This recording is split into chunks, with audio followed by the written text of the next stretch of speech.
Dunia lagi kacau karena perang, tapi Indonesia malah disebut paling aman? Kok bisa? Ternyata jawabannya sudah disiapkan dari awal. Di sidang kabinet pertama, Presiden Prabowo Subianto kasih peringatan tegas, jangan ada proyek mercusuar. Fokusnya cuma dua, swasembada pangan dan energi. Dan sekarang hasilnya mulai kelihatan. Indonesia bukan cuma cukup, tapi sudah bisa ekspor. Beras aman, ikan, ayam, telur, minyak goreng juga aman. Bawang merah bahkan sudah tembus ekspor. Di energi juga Gaspol, BBM solar dari sawit bikin kita mandiri energi. Ini bukan omong kosong, ini hasil kerja keras yang dimulai dari hari pertama kabinet. 100 gigawatt listrik dari panel surya. Ini target swasembada energi listrik jangka panjang, 34 fasilitas waste to energy, ubah sampah di TPA jadi energi listrik.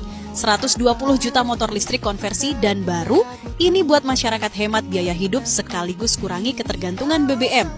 Ini revolusi energi yang lagi berjalan, dan yang bikin tambah mantap, semua program ini buka lapangan kerja besar-besaran.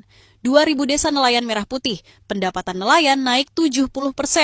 14.000 hektar tambak nila di Pantura buka 132.000 lapangan kerja. 1.300 hektar tambak udang Waingapu buka 5.000 lapangan kerja.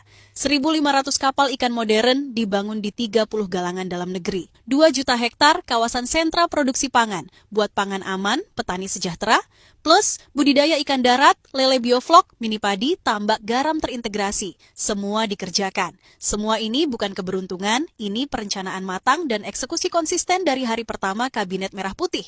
Bukan proyek pencitraan, tapi fondasi masa depan untuk Indonesia maju.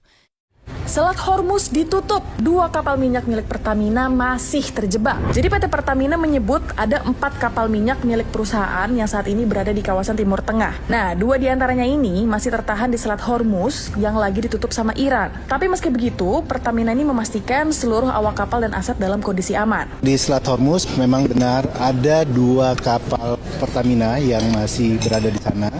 Sebenarnya ada 4, tapi yang 2 berada di luar Selat Hormuz. Jadi saat ini kami terus memantau dan memastikan yang pertama adalah keselamatan dari para awak kapal, kemudian juga terkait dengan aset kapal yang berada di sana. Sampai dengan saat ini kondisi masih aman. Pemerintah juga terus berkoordinasi supaya 2 kapal tersebut bisa segera keluar dari Selat Hormuz. Sementara itu, Menteri ESDM Bahlil Lahadalia mengatakan pemerintah bersama Pertamina lagi menempuh jalur diplomasi nih buat mengamankan kapal pengangkut minyak mentah tersebut. Kalau upaya itu belum berhasil, pemerintah udah nyiapin opsi lain, yaitu beli minyak dari wilayah lain yang tidak melewati Selat Hormuz supaya pasokan energi nasional tetap aman. Menyangkut dengan 2 kapal yang dari Selat Hormuz yang sekarang lagi balik, tadi juga dibahas oleh Pertamina. Kita lagi upaya diplomasi agar ada cara yang lebih baik untuk mereka bisa dikeluarkan. Andaikan pun itu tidak dikeluarkan, kita sudah cari alternatif untuk mencari sumber crude dari yang lain dan sudah dapat. Kita sudah dapat. Jadi saya pikir itu tidak menjadi sesuatu yang itu problem, tapi bukan sesuatu itu masalah yang sangat penting. Tapi kalau situasi makin panas, menurut kamu apa langkah paling realistis yang harus diambil sama pemerintah? Komen di bawah ya, sahabat Kompas TV.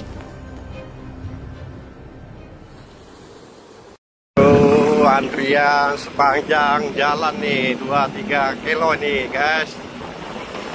Ini di Simpuan, Kabupaten Sambas nih, antrian minyak nih. Gila, minyak lagi kosong, bensin